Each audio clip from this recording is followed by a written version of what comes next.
I'm always trying to look for what's the connection between different artistic forms. And what I do know is, and I know that it applies to what you do in music, is, and also on your talk show, when it's time to go, you just go. You know, you look at all the different things that you've been through in your life and in this in your personal life recently.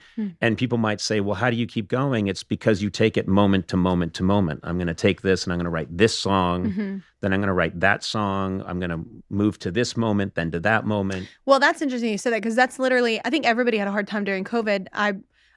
They tried to keep our show going, and well, we did. But like from my ranch in Montana, which had very poor internet and like could not be a more remote location in the mountains. And I'm traipsing through snow. My marriage is falling apart. No one knows. I'm learning all these songs. I'm doing this other stuff for music thing. Like it's like just shit is hitting the fan. And all the while, you know, you're like, what's up, America? And you're smiling, and you're I think a lot of us have to do that, whatever vocation you choose, like whatever your job is. Like I think a lot of us have to do that sometimes. But what I found helpful is I would be like truth, like completely bawling, like right before we would be shooting and be like, how do I fix this? Like, you know, and then we'd start and we'd like, let's say cover like an HI story, and some amazing human would come on the screen and just say how they went from something maybe tragic and did something that usually maybe people would find cheesy or something, but it's so healing.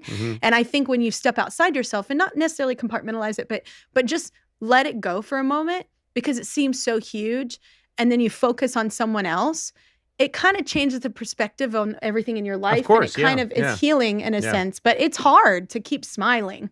Right. There was one time when I was like, I never cancel. I'm not that person. And I was like, I can't actually fix this. Like, I looked like, oh God, put her in a jacket. Like, I was like, it was real bad. I was really sad. And so we had to like cancel. And I know that's so rare for you. Because it is, yeah. I've actually seen footage of you at some award show, and you're performing your ass off.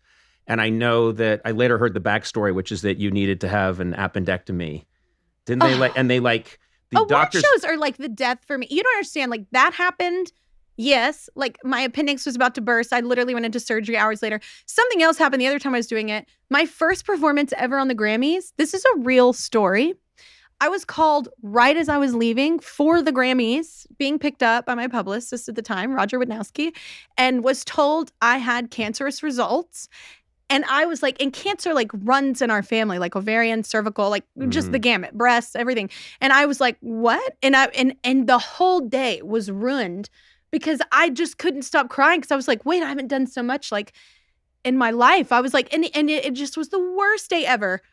True story.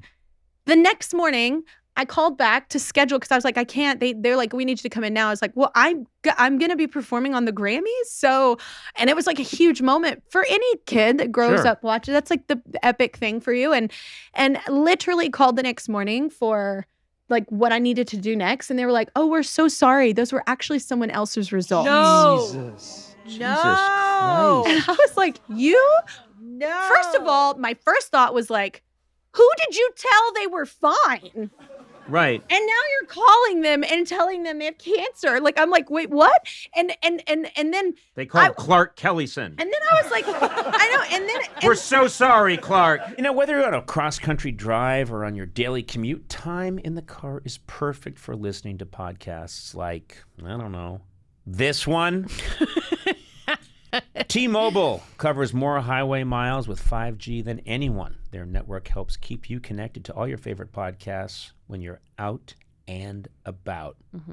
I got to tell you, I like to road trip sometimes. I do too, and I have T-Mobile, and I can honestly say there's coverage. That's important. Like, there's been times in my life where I'm out on the road, driving around, and especially on those family trips, you're out in the desert, you want to make sure you have that coverage. Yeah, what if you get, like, your car breaks down, and you're just there. Sitting there like a chump? Yeah. With no coverage? Yeah. Not this guy. I've got T-Mobile, got 5G. Find out more at T-Mobile.com/CY. That's SEEWHY. I'm just telling you, award shows get ruined for me. They're like sometimes I don't want to go because I'm like, what the hell is going to happen to me? Like, because something always happens. I feel like, and I won that night. Oh my God. And then I won again, and then I just kept crying because I was like, God's giving me this before He takes it. I'm sorry. I had to have my Thank makeup. you, God, for this one last. What? I get to live? Everyone was like, oh my gosh, your performance was because of you, because it's an emotional song in general. They were like, it was so beautiful. And I was like, that's because I thought I was dying. And I was like so worried. And they had to redo my makeup 3 times. I'm like, you people ruined an entire moment to like for me. And I award shows in general, like shit always happens to me. I don't know. I'm always afraid to say yes, like, because who knows what's going to happen.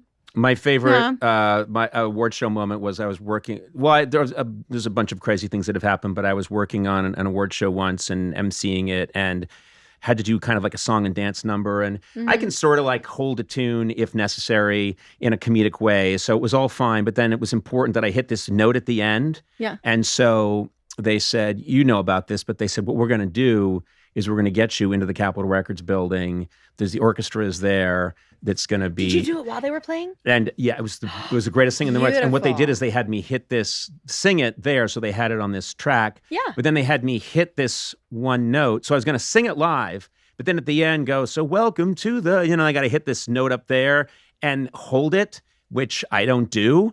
It'd been piece of cake for you, but I don't do that. So they auto-tuned it, and then they did this thing where they extend it for a long time, so it looks like I'm really holding the note. Oh yeah. And they said, so Conan, just get to that part, and then get to there, and then go and get down on one knee and mime it, and we'll slide it across, and it'll look like you hit it. Okay, so I do the whole bit, I do all the jokes, then I go into the song, then I hit the note, and the crowd, was really liked it, and they were like, yeah, woo! And I walk off stage, and Barry Manilow is standing there. And he's looking at me and he says, hey, man, you hit that note and held it. And I said, auto-tune pre-record. He went, oh, and walked away. Like I had farted, He was so impressed and then rejected it. He went from, wow, that was, and then his face felt like he'd had a stroke. And he just turned and walked away. And I'm like, yeah. He was just like, oh, you sicken me. Yeah, it was a fun moment for me.